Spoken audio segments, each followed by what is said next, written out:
Indigo Priestess here. I hope everybody is feeling great, and if you're not, you definitely came to the right channel. I'm not even making that up.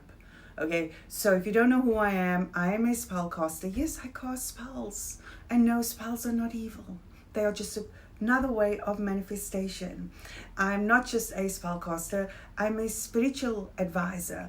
I am also a certified clinical hypnotherapist, a practitioner of what one can call the left-hand path, but it's really just getting into your own power. If you know, you know. So if you want to learn more, check out my other videos. I just wanted to give you guys a little bit of witchy tips, okay? And if you not someone that want to learn much about witchy things, also be aware that witchy things are not in every sense witchy things. There's a lot of science, attached to it. Spirituality is science, if you look at it, in a lot of ways. So let's jump straight into it, okay? Protective charms. Look, we live in a world where sometimes we really need to have our protection in gear because we just never know who we're going to meet. So if you want to, be protected in some ways, carry and hang. If you don't want to carry it on you, maybe hang around your neck some, specific charms, protective charms like horseshoe or pieces of rosemary. As crazy as it sounds, these are, beginner ways of protecting yourself. And this is old ancient methods that were used by herbalists years ago who were labeled witches and evil. These carry really good energy on them. So horseshoes or pieces of rosemary will ward off negativity. Okay, so the next thing that I got jotted down here is dream journaling. Keep your journal by your bed to record your dreams, which can provide insight and guidance. You'll be surprised. You have a specific dream and, weeks go by and you're like, oh my gosh. But imagine how easy it was if you already wrote down that dream, okay? And you can put the pieces together because you're missing no point that you need to know, because dreams are also messages, not just from our subconscious or our higher self, but also from spirit, okay? When it comes to your divination, use methods like tarot cards, runes, scrying with crystals or water to seek answers and guidance. Yes, water is a powerful way of using, means to connect to the other side. Divination. The next one is grounding techniques. Oh my gosh, guys, ground. We are constantly, coming across different types of energy.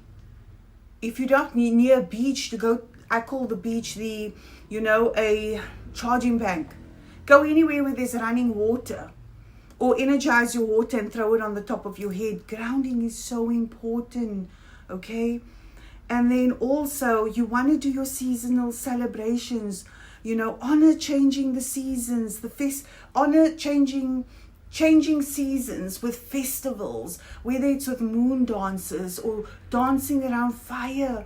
Get back to your roots, okay? Let's get the other page over here that I've put together for you guys. Herbal remedies like chamomile for relaxation. Another witchy tip. You don't just need to use this for relaxation. You can also use this for, for spell casting, for healing.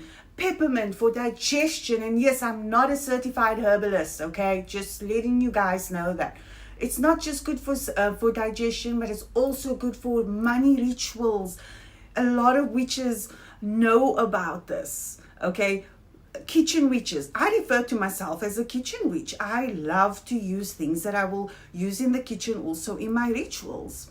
And so I just wanted to give you guys some witchy tips. Garlic for protection. Yes, we don't want to smell like garlic. So if you want to make it a little bit easier, you can work with a candle and introduce the garlic to, do a protection ritual over yourself. Crystals. My God, crystals.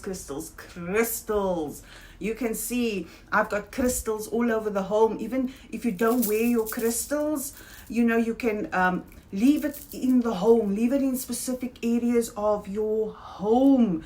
These are powerful tools for protection and for clarity, and the list goes on. You want to use things like rose quartz, you know, for love and to attract love. Amethyst, the list goes on. Obsidian, citrine, you know, for abundance. They are just, these stones work, okay? Candle magic. Learn more about your candles, okay? Candles represent different intentions when you have certain colors. So certain colors are different intentions. Green for prosperity, red for passion, white for purity, depending on what type of ritual you are using. Candles, guys. If you are a beginner, start with those candles that I've mentioned, okay?